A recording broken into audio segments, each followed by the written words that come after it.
Salah satu catatannya itu adalah bentuk-bentuk dugaan kecurangan di mana terdapat berbagai masyarakat Indonesia kita di luar negeri yang contohnya aja yang paling nyata, mereka telah menerima surat-surat suara yang telah dicoblos terlebih dahulu. Jauh-jauh dari Amerika Serikat, Asosiasi Pengacara Amerika Indonesia datang menghadap ke Mahkamah Konstitusi, mengantarkan pendapat dan pandangan mereka terkait hasil kajian maraknya dugaan kecurangan pemilu yang masif dan terstruktur di luar negeri. Kedatangan Asosiasi Pengacara Indonesia di luar negeri ini bukan hanya sekedar memberikan masukan dan pendapat kepada Hakim MK dalam memutuskan perkara, tapi juga sekaligus mematahkan klaim tim kuasa Paslon 02 yang berpendapat bahwa kemenangan kubu Paslon 02 di luar negeri murni karena masyarakat Indonesia di luar negeri adalah masyarakat dengan kehidupan yang mapan dan berpendidikan. Di luar negeri, orang berpendidikan tidak ada batas, mayoritas di luar negeri menang semua. Hampir semua mayoritas tempat TPS di luar negeri tidak ada bansos, tapi 02 menang. Hampir semua, ada beberapa kota tapi hampir semua 02 menang di luar negeri. Orang berpendidikan, orang mampu Indonesia, tapi 02 menang di hampir semua, 90% lebih. Ternyata, menurut keterangan perwakilan Asosiasi Pengacara Indonesia Amerika, Bihirawa Jaya Sidayatra, kemenangan Paslon 02 di luar negeri disinyalir karena maraknya kecurangan. Media, wartawan, jurnalis yang saya hormati, sebelumnya dalam kesempatan hari ini saya Bihirawa Jaya Sidayatra Arifi sebagai perwakilan dari IALA, Indonesian American Lawyers Association, suatu asosiasi yang beranggotakan pengacara, advokat dan juga attorneys ya, kuasa hukum, konsultan hukum di Amerika Serikat yang berisi dari masyarakat Indonesia sebagai yang berpraktek sebagai advokat di Amerika Serikat. Dalam kesempatan hari ini kami telah menyampaikan amicus curiae kami kepada Mahkamah Konstitusi terhadap proses PHPU nomor 1 dan juga nomor 2. Di sini kami menyampaikan amicus bukan suatu hal yang bersifatnya instan, tapi ini merupakan suatu hasil kajian kami yang telah diselenggarakan sejak beberapa bulan lalu.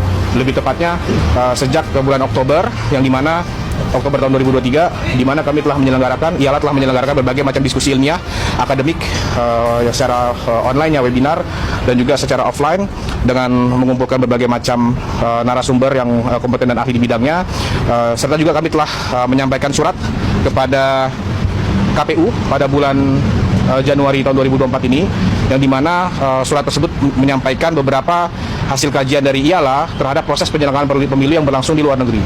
Dan di kesempatan hari ini kita telah menyiapkan dan juga menyampaikan amicus curiae kepada Mahkamah Konstitusi untuk beberapa hal. Pertama, di sini penyampaian amicus curiae dari IALA adalah salah satu bentuk kekhawatiran yang sangat besar, namun juga harapan dari kami diaspora masyarakat di luar negeri, khususnya di Amerika Serikat, atas penyelenggaraan pemilu yang berjurdil serta juga penegakan hukum yang menafaskan kepastian ya dan juga keadilan, khususnya di Mahkamah Konstitusi. Kami di sini telah mencatat ada berbagai dugaan kecurangan ya, yang sifatnya terstruktur, sistematis dan masif atas penyelenggaraan pemilu di luar negeri, khususnya di Amerika Serikat, yang dimana peristiwa-peristiwa dan juga fakta-fakta di lapangan itu sangat merugikan masyarakat kita di luar negeri, dan itu sangat disayangkan.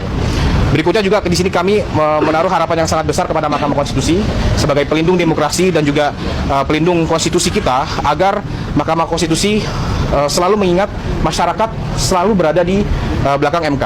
Kita siap mendukung dan juga support MK semaksimal mungkin agar MK dapat memutuskan dan menetapkan suatu hasil yang terbaik yang menafaskan keadilan, kemanfaatan dan juga kepastian hukum.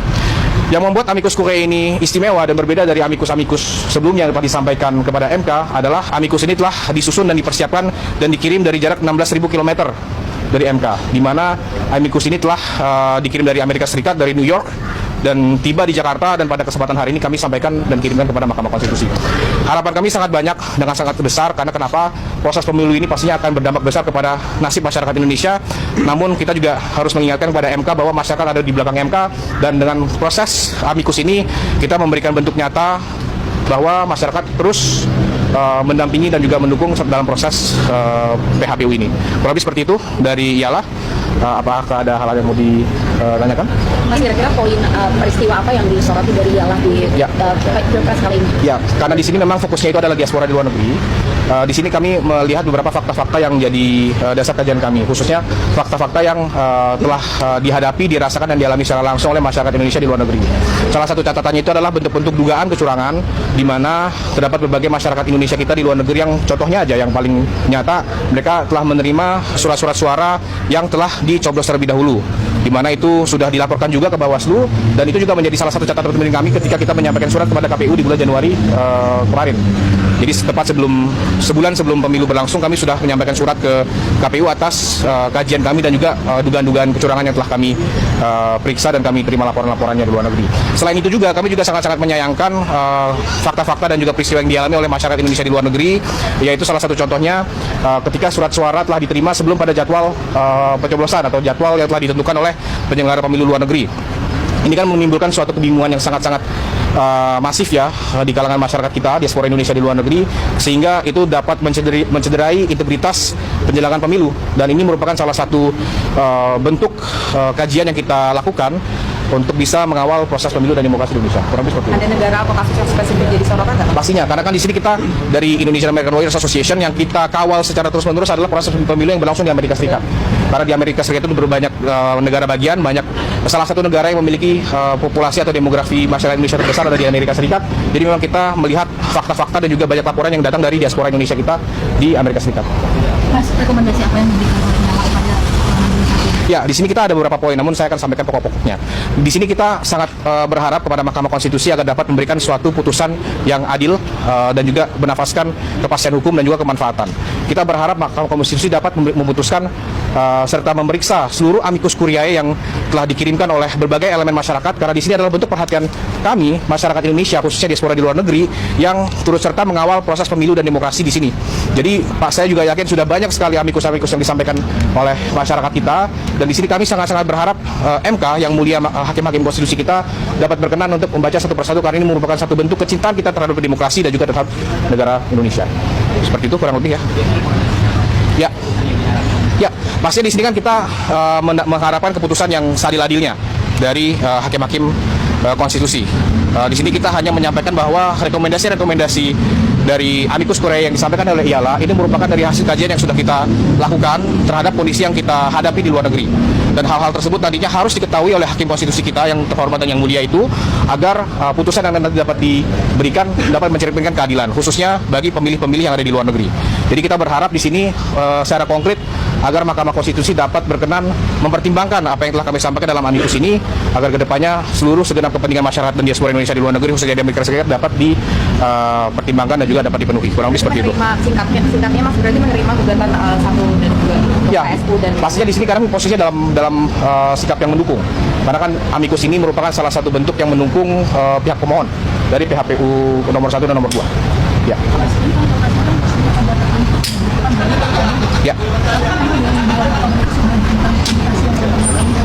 Ya.